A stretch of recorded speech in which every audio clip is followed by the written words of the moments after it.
लक्ष्मी माता ओम जय लक्ष्मी माता तुम तो निज दिन सेवक तुम तो निज दिन सेवक हरे विष्णु विधाता ओम जय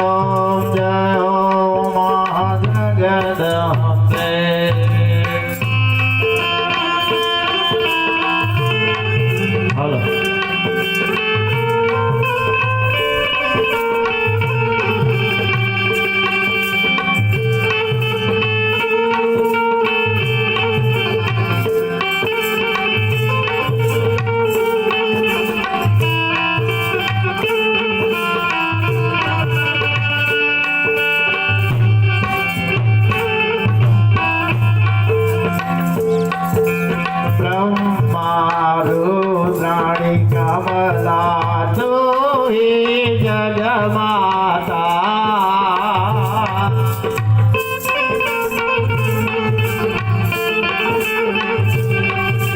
सूर्य चंद्र द्यावत सूर्य चंद्र द्यावत नारद ऋषि गाता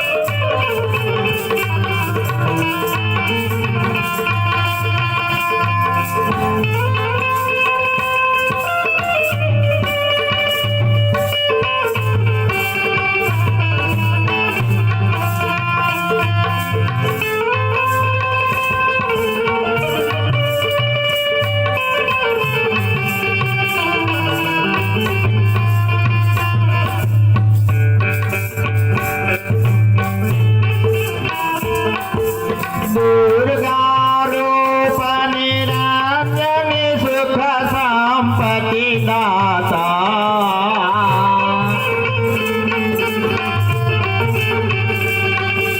जो कोई तुमको जानता जो कोई तुमको जानता रिद्धि सिद्धि दाता ओम जय ओम मां जगदम्बे ओम जय मां जगदम्बे ओम जय मां जगदम्बे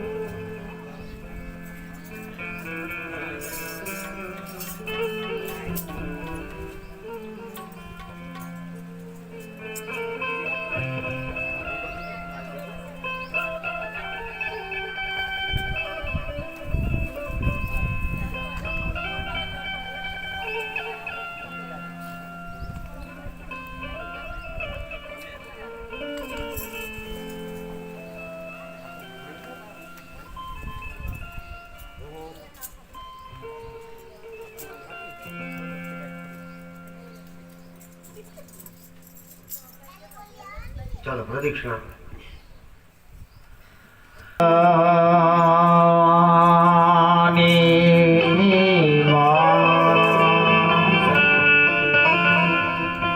नामे निज रूप माधरी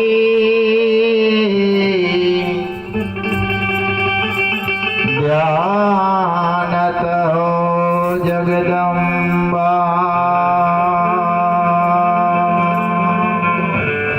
ओम नमो भगवते जय जगजाननी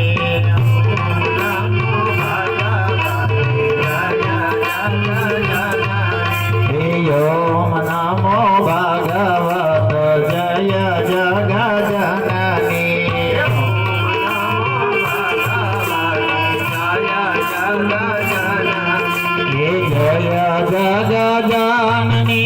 જય અંબે માતની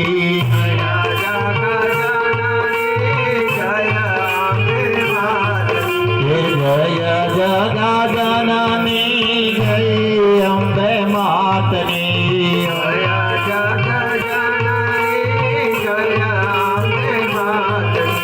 ઓમ નમો ભગવતે જય જગજનની ઓમ નમો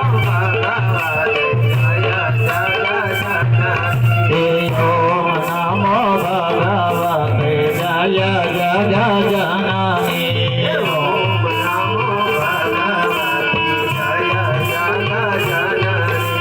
યજવાડી યાદની રાતલડી જગમગની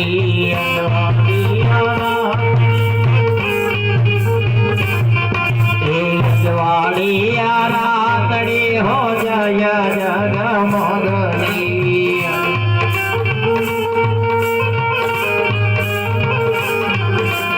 ઓમ નમો ભગવતે જય જગજનની ઓમ નમો ભગવતે જય જગજનની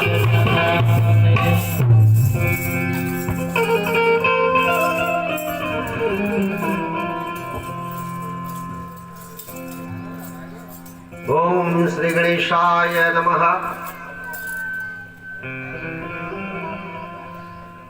માં નવદુર્ગા સ્વરૂપિણી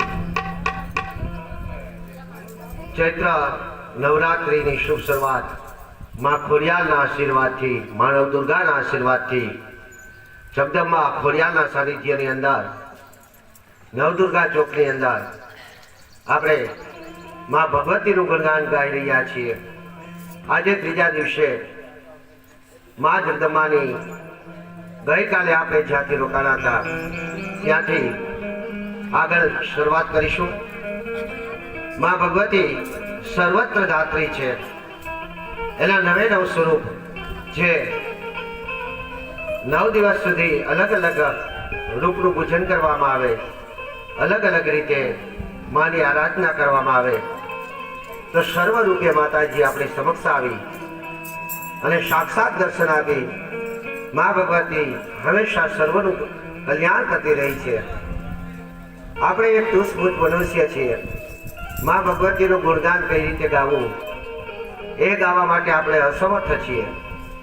છતાં પણ માતાજીના ચરણે આવીને આપણે આપણી શક્તિ અનુસાર માતાજીને પાસે પ્રથમ સમાયાચના કરી અને આજે ત્રીજે દિવસે માતાજીનું ચંદ્રઘટના રૂપી જે સ્વરૂપ છે તેના સાનિધ્યની અંદર કહેવાનું યથાશક્તિ આપણી શક્તિ અનુસાર જે ગુણગાન ગાઈએ તેનો હે માં જગદંબા સ્વીકાર કરજે.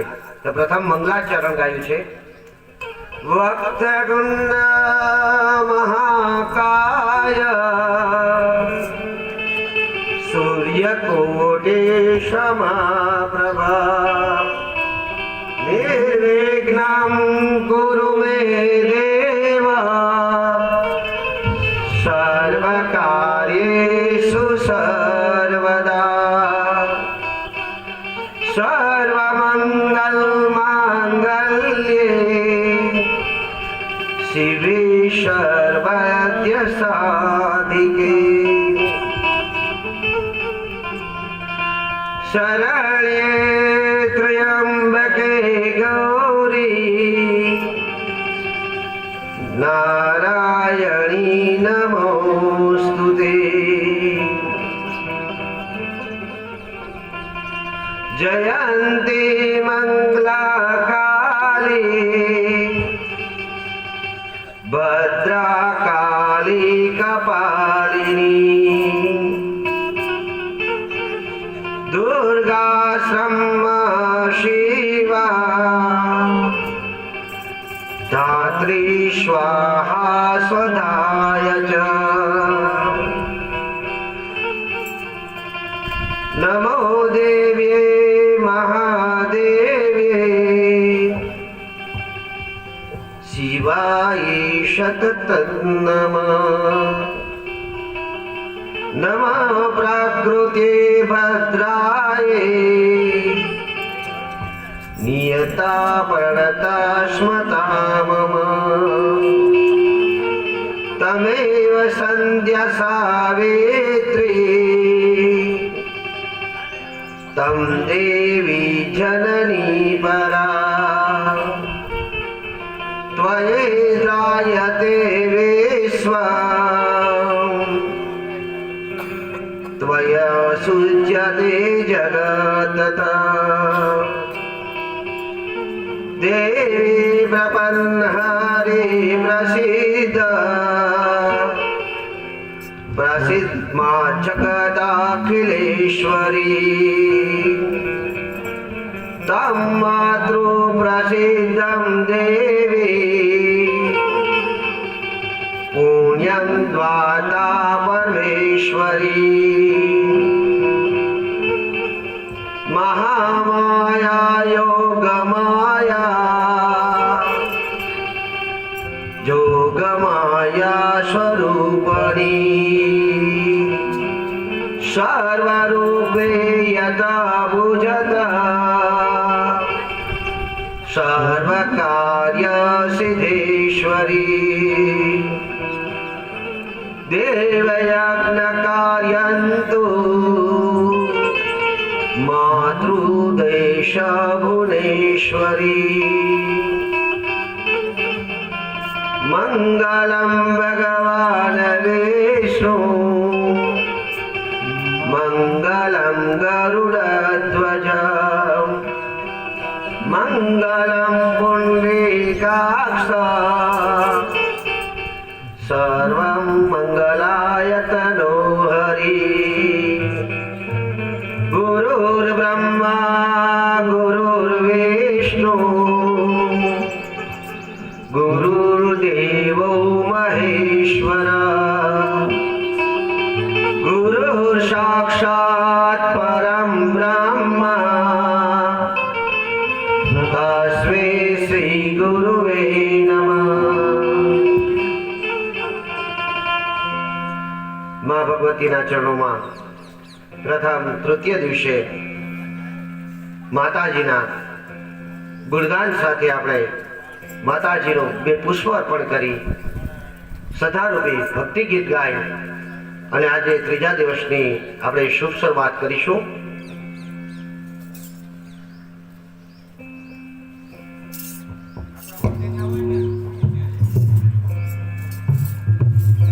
એ પાવાના ડોંગરે બેઠી માયંબે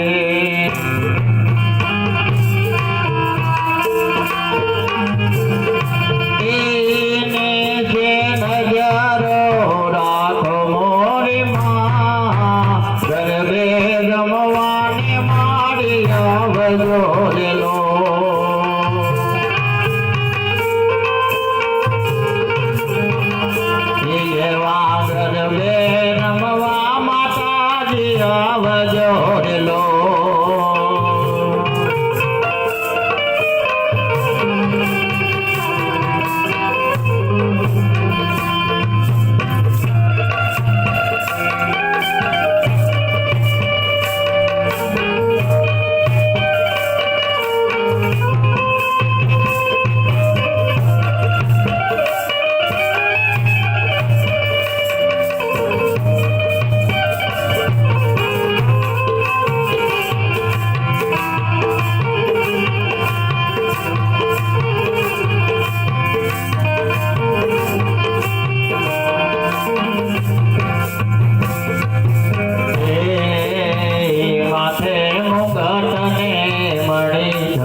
જગજનની જગદંબા ભવાનીના ચરણોમાં નમન કરી વ્યાસપીઠ ઉપર 18 પુરાણના રચયિતા ભગવાન વિષ્ણુ સ્વરૂપ વેદવ્યાસજીને નમસ્કાર કરી રહેજ ગામમાં ચેતના સ્વરૂપી સમસ્ત ગામ દેવી દેવતાઓને નમસ્કાર કરી જેના સાનિધ્યની અંદર આપણે આ કથાનું આયોજન થયેલ છે એવા માતાજી જગદંબિકા સ્વરૂપી ખોડિયારને નમસ્કાર કરી ઉત્તમ વેદના જાણકાર બ્રાહ્મણો અને મા સરસ્વતીની અસીમ કૃપા જેના પર વસે છે તેવા સરસ્વતી ઉપાસકોને નમસ્કાર કરી જન્મે જય સ્વરૂપી આપ સર્વ શ્રોતાગણોના હૃદયની અંદર વસનાર શ્રેષ્ઠ શ્રોતાઓને નમસ્કાર કરી આજે આપણે ત્રીજા દિવસે મા ભગવતીની આરાધના કરવા જઈ રહ્યા છીએ ત્યારે મા ભગવતીને પ્રથમ ચરણે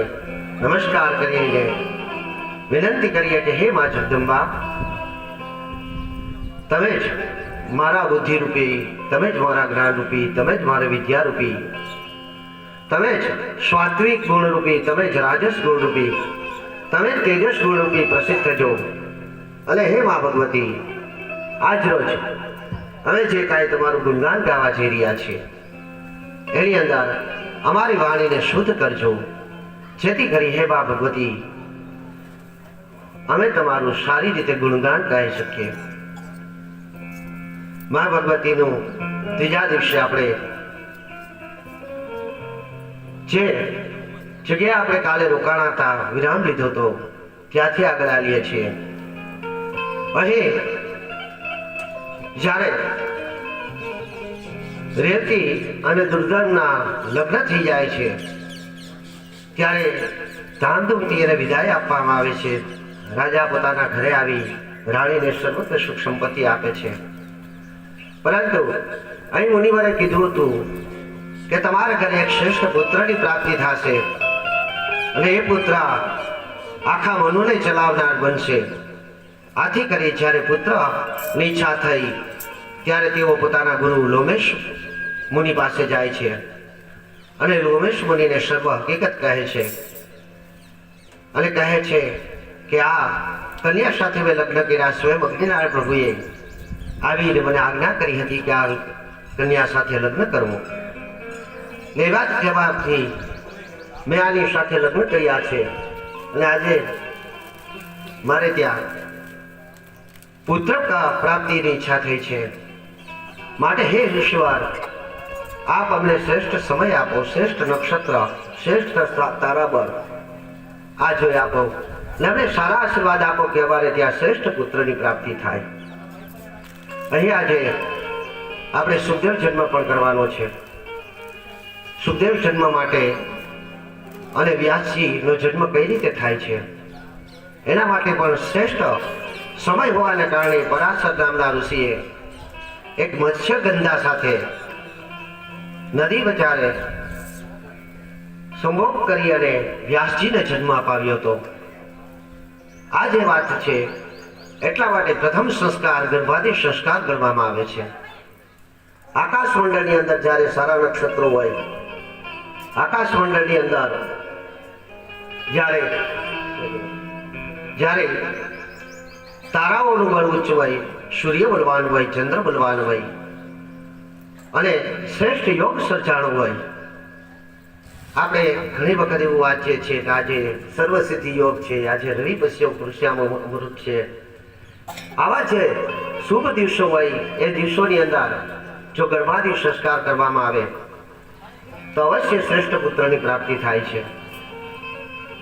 આથી કરી અને દુર્ગમ અને રેવતી લોમેશ ઋષિ પાસે જઈ આવી વિનંતી કરે છે કે હે પ્રભુ, અમને એવો કોઈ શ્રેષ્ઠ સમય કાઢી દો કે જે સમયની અંદર અમે ગર્ભ ધારણ કરાવવું તો મને મારે ત્યાં શ્રેષ્ઠ પુત્રની પ્રાપ્તિ થાય. ત્યારે દુર્ગમ રાજાની વાત સાંભળી અને લોમેશ ઋષિ એને આશીર્વાદ આપી યોગ્ય સમય આપે છે. આ યોગ્ય સમયને વિશે જ્યારે દુર્ગમ રાજા અને રેતીના સહવાસથી જે પુત્રની પ્રાપ્તિ થાય છે તે પુત્રનું નામ રેવતક રાખવામાં આવે છે. અહીં ગર્ભાધિતા સંસ્કારની સાથે સાથે તેમનું નામાકરણ સંસ્કાર પણ કરવામાં આવે છે. આગળના અધ્યયનમાં આવશે કે ગર્ભાધિ સંસ્કાર એટલે શું. અત્યારે આપણે બધા ભૂલી ગયા છે. અહીં ખાલી અમારી પાસે શ્રીમતનું મુહૂર્ત લેવા આવે. બહેનો એમ કહે અમારે ત્યાં શ્રીમત કરવાનું છે. ખરેખર શબ્દ શ્રીમત નથી, શબ્દ છે શ્રીમત. શ્રીમતનું વર્ણન પણ અહીં આવશે.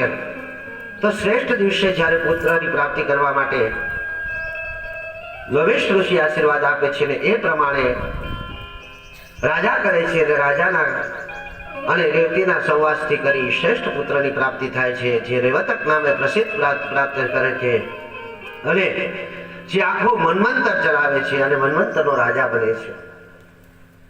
અહીં ઋષિગણોના મનની અંદર અનેક પ્રકારની જિજ્ઞાસો જાગવા માંડે છે કે આ તો આપણે પેલી કથા કહી, પરંતુ વચ્ચે તમે કાંઈક એવું કીધું હતું. કેવું કીધું હતું કે કોઈ સ્ત્રી છે એ થોડો સમય પુરુષ રહે ને પુરુષ છે થોડી સમય સ્ત્રી રહે. હે પ્રભુ, એ વાત અમે જાણવા માંગીએ છીએ, એ વાત અધૂરી રહી ગઈ હતી. એ શું છે? ત્યારે સુજી કહે છે કે હે ઋષિવરો, આ એક શ્રેષ્ઠ કથા છે. આ સાંભળતા પહેલા હું તમને સાવધાન કરું છું. એક સારી રીતે એક શ્રોતામાં જે શ્રેષ્ઠ ગુણ હોય એવા શ્રેષ્ઠ ગુણ મગજમાં રાખી માતાજીની આરાધના કર્યા બાદ જ આ વાત સાંભળજો. માં ભગવતીની કૃપા થાય તો શું ન થઈ શકે. આજે આપણે જાણીએ છીએ તેમ વિજ્ઞાન જ્યાં પહોંચ્યું છે, પરંતુ આ જગ્યાએ તો લાખો વર્ષ પહેલા આપણા ઋષિ મુનિઓ આવું કાર્ય કરી ગયા છે. અહીં કથા કહેતા યોગી સૂર્ય કહે છે કે હા ઋષિવરો, લોકમુદ્રા અને તેના પતિ અગસ્ત્ય ઋષિ, લોકમુદ્રા અને તેના પતિ અગસ્ત્ય ઋષિ ને માં ભગવતીની આરાધના પૂજા કરવાનો વિચાર આવે છે.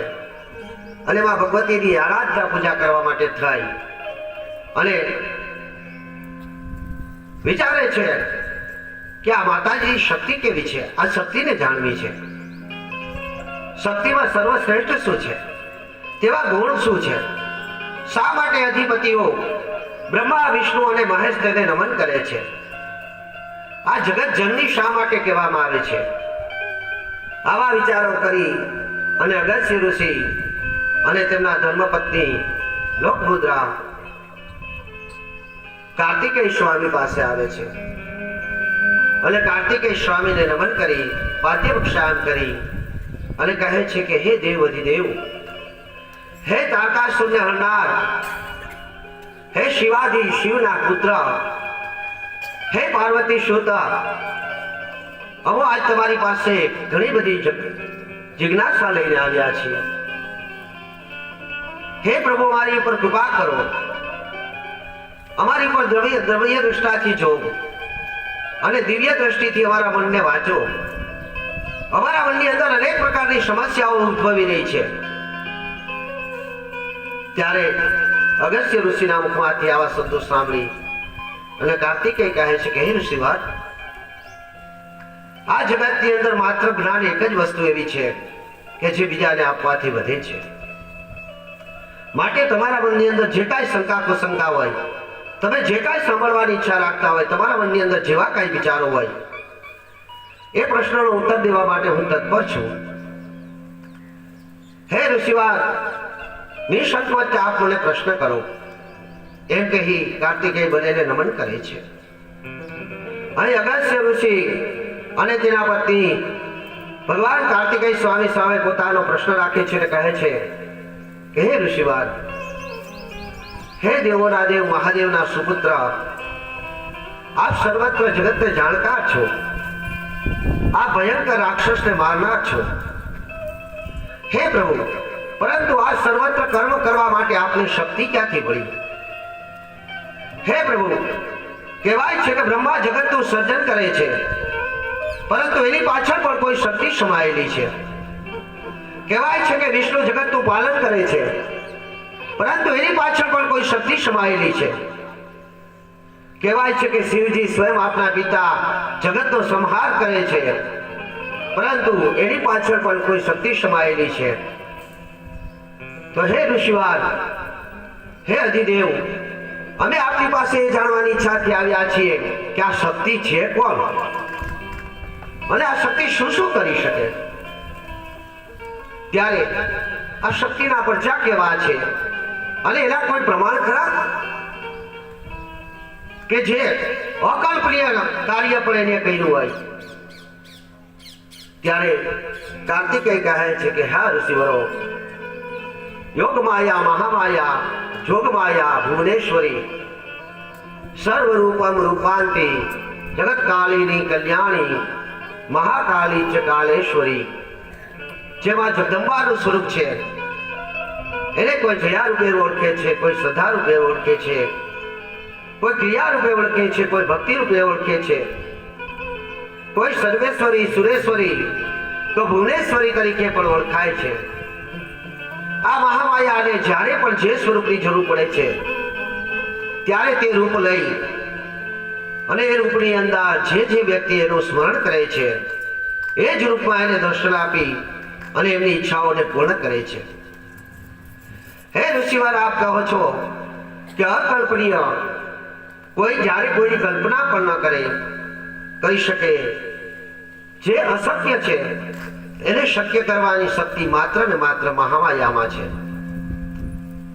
હવે હું તમને એક વાત કહું છું કે આ મહામાયા એ આ કલ્પનીય, જે જગત વિચારી પણ નથી કરી શકતું, જગતમ ન વિચારમ યદ્વદાનમ ચ બુદ્ધિશી, જ્યાં જગતની બુદ્ધિ પહોંચતી નથી, જ્યાં જગતનો વિચાર બંધ થઈ જાય છે, એવું કાર્ય કરવાની શક્તિ માત્ર ને માત્ર યોગ માયા, મહામાયામાં છે. એ માયા, મહામાયાનું આજે હું તમને એક વાત કહું છું.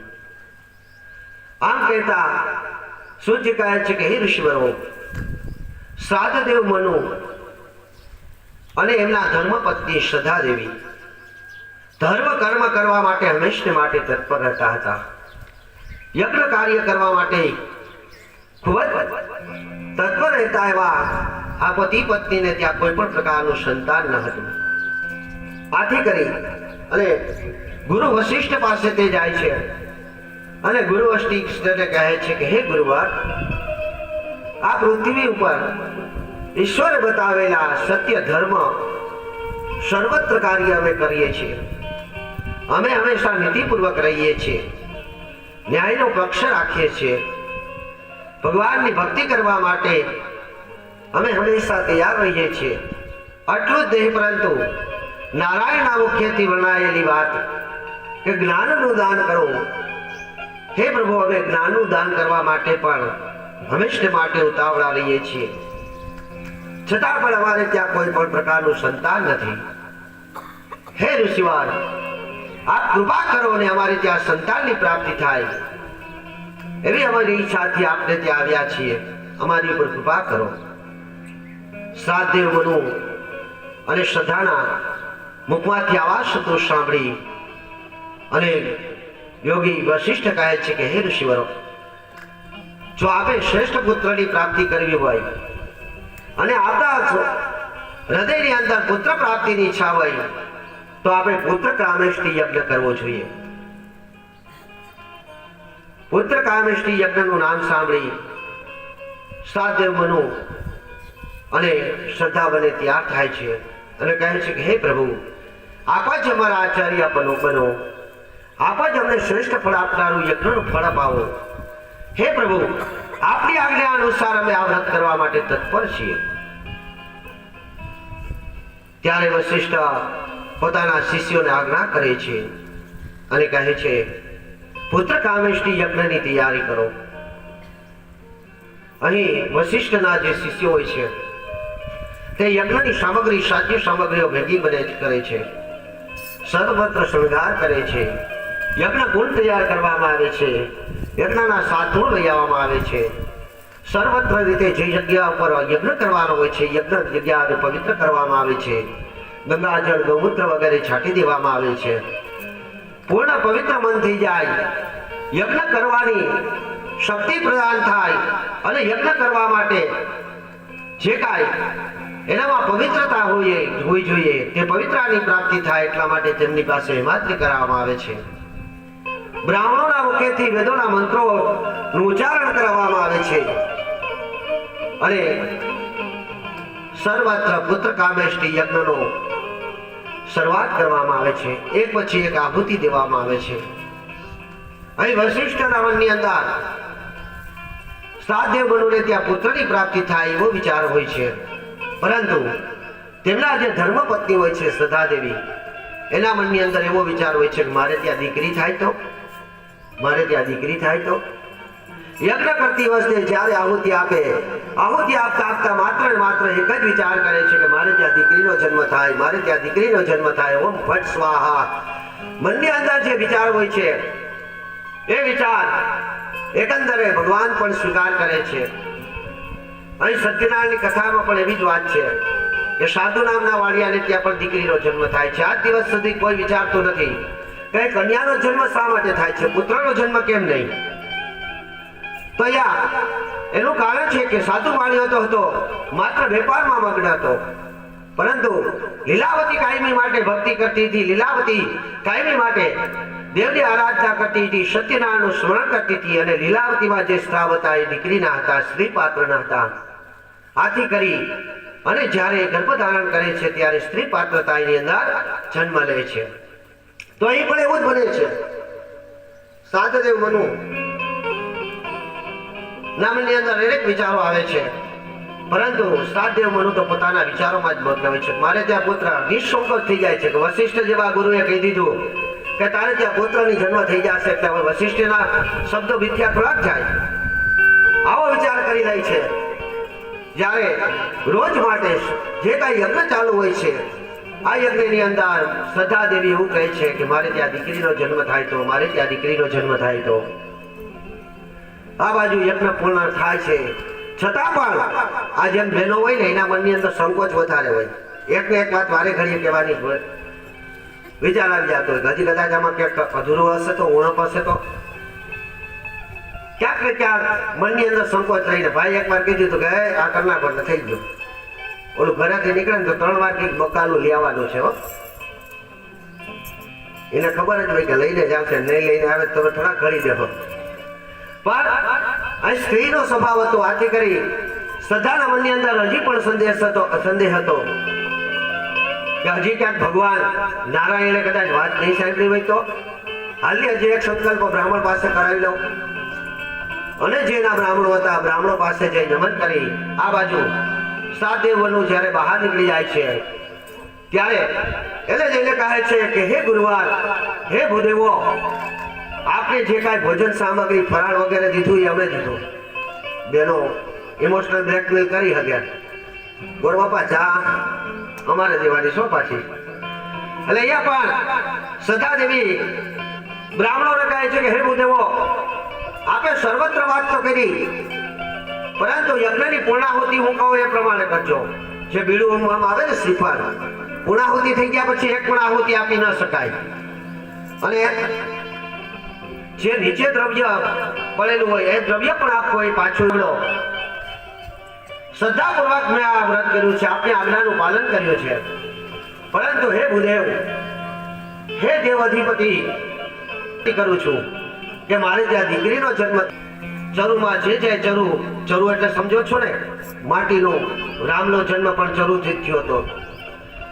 માટીનો પુણ્ય ત્યાગ કરવામાં આવે છે અને એની અંદર એક ખીર પધરાવવામાં આવે છે. પરંતુ અહીં શ્રદ્ધા દેવી સગુખેહી કન્યામ રત્નમ પ્રાપ્યતામાં, આ શ્રદ્ધાના કોખની અંદરથી એક કન્યાનો જન્મ થાય આવા મંત્રોનો ઉચ્ચારણ કરે છે. જ્યારે આવા મંત્રોનું ઉચ્ચારણ થાય છે ત્યારે નારાયણ એની વાત સાંભળી લે છે અને અગ્નિનારાયણની કૃપાથી જ્યારે યજ્ઞની પૂર્ણાહુતિ થઈ જાય અને ચરુ શ્રદ્ધા દેવીને આપી દેવામાં આવે ત્યારે શ્રદ્ધા દેવી એનું ભક્ષણ કરે છે. અને શ્રદ્ધા દેવી જ્યારે ભક્ષણ કરી લે ત્યાર પછી ઈશ્વરની અસીમ કૃપાથી તે ગર્ભવતી બને છે. ગર્ભવતી બન્યા પછી એક કન્યાને જન્મ આપે છે. અહીં સાધ્ય મનુ પોતાની તપસ્યામાં હોય છે અને કોઈ આવીને સમાચાર આપે છે કે આપણે ત્યાં દીકરીનો જન્મ થયો છે. હા, આંચકો લાગી જાય છે, મારે ત્યાં દીકરીનો જન્મ થયો હોય જ નહીં. હા ગુરુ મહારાજ, આપણે ત્યાં દીકરીનો જન્મ થયો છે. ભગવાન જાણે દીકરીની સાથે શું દુશ્મની હોય. સાત દેવોનું ખૂબ જ ક્રોધિત બની જાય છે. વિચાર કરે છે કે આ બધું ખોટું છે, હું પણ ખોટો છું, મેં પણ આ ખોટે ખોટી એટલી આહુતિ દીધી. આ યજ્ઞ કરવા માટે તત્પર રહ્યો નારાયણને ભજવા. આ બ્રાહ્મણો જેને મારી પાસે સંકલ્પ કરાવ્યો, મને કીધું, અરે ગુરુ વશિષ્ઠ, કે જેની સમક્ષ એવું કહેવાય છે, કથન એવા છે કે નારદ ખુદ આવી અને જેને નમન કરે છે, નારાયણ ખુદ જેમને વળવા આવે છે, બ્રહ્મા ખુદ જેમની સાથે ચર્ચા કરે છે, શિવ ખુદ જેને પસંદ થયેલા છે, એવા દેવોના દેવ અધિદેવો જેની સાથે સ્વર્ગના રાજાઓ અને સ્વર્ગની અપ્સરાઓ પણ જેને નમન કરે છે, એવા વશિષ્ઠ ઋષિ એમણે કીધું હતું કે તમારે ત્યાં પુત્રની પ્રાપ્તિ થશે, પણ મારે ત્યાં કન્યાની પ્રાપ્તિ થાય, આવું ન બની શકે. ક્રોધે ભરાઈ જાય છે. ક્રોધે ભરાઈને ક્રોધમાં વશિષ્ઠ પાસે આવે છે અને વશિષ્ઠ કહે છે કે હે ગુરુદેવ, આપને આ પૃથ્વી ઉપરના દેવ કહેવાનો કોઈ અધિકાર નથી. આજથી તમારું લેવલ જગી રાખો. જો માં કે હું ભૂદેવ છું, હું બ્રાહ્મણ છું. વશિષ્ઠ કહે શું થયું? ત્યારે જવાબ આપે છે કે આપે મેં મારી આખી ઈચ્છા, અંતરની ઈચ્છા તમારી સમક્ષ રજૂ કરી હતી કે મારે ત્યાં પુત્રની પ્રાપ્તિ થાય, એ પુત્ર મારું નામ રોશન કરે, મારા કરતા પણ શ્રેષ્ઠ યજ્ઞકાર બને, મારા કરતા પણ શ્રેષ્ઠ શ્રદ્ધાળુ બને. આપે મને તથાસ્તુ કીધું તું, આપે મને આશીર્વાદ આપ્યા હતા કે આપને ત્યાં પુત્રની પ્રાપ્તિ થશે, ને અત્યારે સમાચાર મળ્યા છે કે મારે ત્યાં દીકરીનો જન્મ થયો છે. હે ઋષિવાર, હું એનું મુખ જોવા પણ નથી ગયો. મને આપને પણ ક્રોધ આવી રહ્યો છે, આવેશ આવી રહ્યો છે. અહીં સાત દેવગણો પર તામસ દેવી શરીરની અંદર પ્રવેશી ગયા હતા. સાત્વિક નામના દેવી, તામસ નામના દેવી, રજસ નામના દેવી, ત્રણ દેવી આપણે જેને ઓળખીએ છીએ, મહાલક્ષ્મી, મહાસરસ્વતી અને મહાકાલિકા. આ ત્રિદેવી જ્યારે પણ આપણા શરીરની અંદર પ્રવેશે ત્યારે આપણે એવું વર્ણન કરીએ છીએ. આપણે કોઈની સાથે પ્રેમ ભાવથી વર્તન કરીએ ત્યારે આપણે સર્વને સાધ્ય રાખીએ, આપણે સર્વને ગુણવાન કરીએ ત્યારે આપણામાં સરસ્વતી રૂપી દેવી પ્રવેશેલી હોય છે. આપણે વ્યવહારિક કાર્યો કરવા માટે તત્પર રહીએ છીએ, એકબીજાના વ્યવહારને સમજીએ છીએ ત્યારે આપણે આપણામાં લક્ષ્મી રૂપી દેવી પ્રસિદ્ધ હોય છે. પરંતુ આપણે જ્યારે ક્રોધ આવે છે, આવેશ આવે છે, કોઈની ઉપર આપણે ક્રોધ કરીને કોઈને મારવા દોડીએ છીએ, આક્રોશ પેદા થઈ જાય છે, ત્યારે તામસ નામની દેવી એટલે કે મહાકાળી આપણામાં સાક્ષાત બિરાજમાન થઈ જાય, એનો પલ કે અંશ આપણામાં આવી જાય છે. આથી કરી અને આપણે ક્રોધ અને આવેશમાં આવી જાય છે. અહીં સાધ્ય મનુના મુખમાંથી આવા શબ્દો સાંભળી અને વશિષ્ઠ કહે છે કે ના, અસત્યમાં હોય, તમે ખોટું બોલી રહ્યા છો, આવું થઈ જ ન શકે, શક્ય જ નથી. કારણ કે મેં ખુદે વિષ્ણુને પ્રાર્થના કરી હતી, મેં ખુદે નારાયણને કીધું હતું કે આપના ઘરે પુત્રની પ્રાપ્તિ થાય, તો કઈ રીતે આપણે ત્યાં કન્યાની જન્મ થયો? ત્યારે સાધ્ય મનુ કહે છે કે શું આ મારા શિષ્યો ખોટું બોલે છે? એમ કહી અને અમુક શિષ્યોને ત્યાં બોલાવવામાં આવે છે. શિષ્યોના મુખેથી વશિષ્ઠ સાંભળે છે કે હા, સદાદેવીએ કન્યાને જન્મ આપ્યો છે. આ સાંભળી અને વશિષ્ઠ પણ આવેશ બની જાય છે. તરત જ વિષ્ણુનું સ્મરણ કરવા માંડે છે, નારાયણનું સ્મરણ કરવા માંડે છે અને કહેવા લાગે છે કે હે પ્રભુ, આ કેમ બન્યું? આ વિચારી અને તરત જ વશિષ્ઠ અંતર્યોગની નામમાં વયા જાય છે, આત્મજ્ઞાનને પ્રાપ્ત કરે છે અને જોઈએ છે કે આ બનવા પાછળનું કારણ શું. ત્યારે અહીં સાધદેવ મનુ કરતા શ્રદ્ધાની ભક્તિ વધી ગઈ હતી, જેમ સાધુ વાણિયા કરતા લીલાવતીની ભક્તિ વધી ગઈ. અહીં એક વાત એ પણ આવશે કે સત્ય જ બોલવું હોય, પરંતુ ક્યારેક અસત્ય પણ બોલવું પડે. કારણ કે સત્યને, મહાસત્યને બચાવવું હોય તો સત્યનો સહારો લેવો પડે છે. અહીં સાધ્ય મનુ કરતા શ્રદ્ધાની ભક્તિ વધી જાય છે અને શ્રદ્ધાની ભક્તિ વધવાને કારણે જે સદાએ કીધું એ પ્રમાણે સદાએ કીધું એ પ્રમાણે તેને ત્યાં પુત્રીનો જન્મ થાય છે અને યોગી વશિષ્ઠ જ્યારે ધ્યાનમાં બેસી અને જુએ છે ત્યારે વિચારે છે કે ઓહો પરંતુ આ તો બ્રાહ્મણોએ માન રાખ્યું સદાનું અને બ્રાહ્મણોના વચન ક્યારે મિથ્યા ન થાય અંતે તો બ્રાહ્મણોની જ વાત ઈશ્વરને સ્વીકારવાની હતી. અહીં વશિષ્ઠ પોતાને પણ અહીં ગુનેગાર સમજે છે કે મારો જ અપરાધ છે કે હું યજ્ઞના જ્યારે જરૂર બનાવ્યો ત્યારે ઉપસ્થિત ન રહ્યો અને મારા શિષ્યોને સર્વત્ર કર્મ કરવાનો અધિકાર આપી દીધો. અમુક વખત આપણે કોઈ આપણા દૂત હોય, આપણા શિષ્યો હોય કે આપણા આજ્ઞાકારી કરતાઓ હોય તેની પર આંધળો વિશ્વાસ મૂકી દઈએ ત્યારે એ અયોગ્ય કર્મ કરે ત્યારે ખૂબ જ પસ્તાવાનો વારો આવે છે. અહીં વશિષ્ઠ ઋષિઓને પણ ખૂબ જ પસ્તાવાનો વારો આવે છે કે હવે શું બ્રાહ્મણોના વચનો મને મિથ્યા કેમ કરવા. ત્યારે તે સર્વત્ર વાત કહે છે અને કહે છે કે હે સાધ્ય મનુ, આમાં હું સ્વીકારું છું કે મારા શિષ્યોની ભૂલ છે. મારા શિષ્યોએ તમારા પત્નીની વાત સાંભળી પરંતુ આમાં તમારા પત્નીની પણ ભૂલ છે. તેમણે તમારી આજ્ઞાનું ઉલ્લંઘન કરી તમારી ઈચ્છાની વિરોધ જઈ અને પુત્રી પ્રાપ્તિની કામના કરી. આથી કરી અને મારા શિષ્યોએ તે પ્રમાણની યજ્ઞની આહુતિ આપી અને નારાયણ પાસે આપને ત્યાં કન્યા રત્નનો જન્મ થાય એવું જ માગ્યું. આથી કરીને આપને ત્યાં કન્યાનો જન્મ થયો છે. માટે હે સાધ્યવ, એમાં અફસોસ ન કરવાની કોઈ વાત નથી. પરંતુ આ તો સાધ્યવ બનવું હતા, એના મનની અંદર તો પુત્ર કામના જ હતી. કીધું એ જે હોય તે પ્રભુ, મેં તો તમારી પર વિશ્વાસ મૂક્યો, મેં તો તમને આચાર્ય તરીકે બોલાવ્યા, મેં તો તમારી પાસે યજ્ઞ કરાવ્યો. અમારી સાથે પણ ઘણી વાર બન્યું છે, કોઈ બ્રાહ્મણોને મોકલી દીધા હોય અને એ કાંઈક અયોગ્ય કરીને આવે તો કે ભાઈ અમે તમને કીધું તું.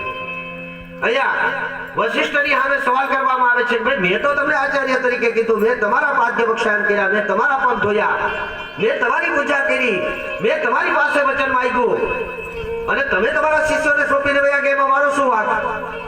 મેં તમારી સાથે ચોખવટ કરી હતી કે મારે ત્યાં પુત્ર પ્રાપ્તિ થવી જોઈએ. હવે તમે ગમે એમ કરો, મારે આ દીકરીને દીકરો બનાવી દો, બીજું કાંઈ હું માંગતો નથી.